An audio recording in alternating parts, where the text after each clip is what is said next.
কয় রাত্রে? হ্যাঁ, আমি দেখাইতেছি লাইলাতুল কদর এক রাত্র, শুধু 12 ঘন্টার হোক আর 13 ঘন্টার হোক আর 14 ঘন্টার হোক, এক রাত্রে 83 বৎসরের প্রস্তুতি নেওয়া যায়। কত বৎসরের?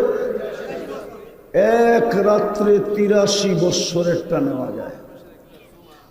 এই উম্মত যদি চোখের পানি একটু ঝরায়া, একটু না, ঝরানোর দরকার নাই, এই উম্মত যদি চোখের কোনায় মাছির মাথার সমান পানি উদিত করে হাত উঠাইতে পারে, তো জিন্দেগির গুনাহ মাফ, জাহান্নাম এই চক্ষুর জন্য হারাম। জিজ্ঞেস করেন ওলামাদেরকে। পরিশ্রম কম, সময়ও অল্প। হ্যাঁ, মালিকরা পুরা খাটায়ও পুরা দেয় না, ঠিক না?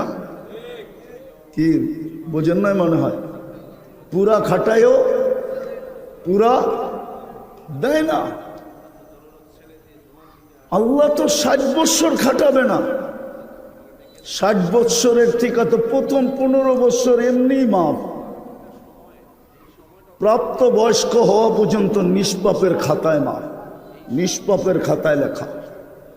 তারপরে যতক্ষণ ঘুমাবো ততক্ষণ কলম উঠানো, আমার বিরুদ্ধে কিচ্ছু লেখা হবে না। ন্যাক হয়তো লেখা হইতে পারে, কিন্তু গুনাহ লেখা হবে না। বাকি রইল কতটুকু? অতটুকুই তো সময়, অতটুকুই পরিশ্রম, কিন্তু ছোঁয়া প্রস্তুতির কাঠটি বহুত বড়। 5 ওয়াক্ত নামাজ পড়লে বলে 50 ওয়াক্তের সওয়াব পাওয়া যায়। কত কত কত? ওটা একা একা চুপে চুপে পড়লে।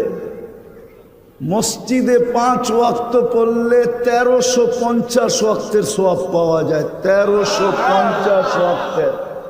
হুজুররা মনে হয় মানে না। জামাতের নামাজ একা একই নামাজের চেয়ে 27 গুণ বেশি। তো একা একই পড়লেই তো 1 10, 10কে 27 দিয়া গুণ দিলে 270, 5 দিয়া গুণ দিলে 1350।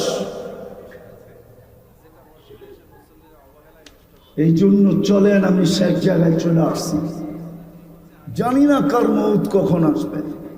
যুবক, ভালো মতে বোঝো, চিতাতেই সব শেষ এমন না। তুমি মুসলমানের ঘরে জন্ম নিলে, উম্মতে মুহাম্মদী হইলে,